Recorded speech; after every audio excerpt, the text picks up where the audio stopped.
Best my boys gang main. And the girls are bit weird. అంటే boys ఇంకా ఆలోచిస్తున్నారు, అమ్మాయిలకి ఇది సేఫ్టీ, అమ్మాయిలకి అది సేఫ్టీ, మాతో వస్తున్నారు కాబట్టి you should be so safe, it's our responsibility.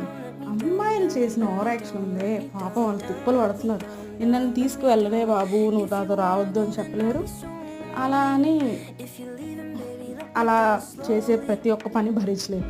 బయటికి వెళ్తే చాలు కంట్రోల్లెస్, లిమిట్లెస్ అనమాట. ఆ అమ్మాయిని ఎందుకంత ఓవర్ చేస్తుందో నాకు అర్థం అవ్వట్లేదు. I feel so bad for my boys. వాళ్ళు విన్నారే అనుకో నవ్వుతారు బాయ్స్ అయితే. గర్ల్స్ అయితే నన్ను చిన్నగా బాధేస్తారు, నా మీద పడి రక్కేస్తారు. ఏంటే మీకు రాక్షసుల్లా కనిపిస్తున్నామా, మా గురించి అంత బ్యాడ్ చెప్తాం, మేమేం చేసామే అని. బట్ వన్స్ తాగడం స్టార్ట్ చేస్తారు, ఇంకా వాళ్ళని దేవుడు కూడా ఆపలేరు. ఏం చేస్తారో ఎందుకు చేస్తారో కూడా తెలియదు. But boys, you are great. Boys గ్యాంగ్తో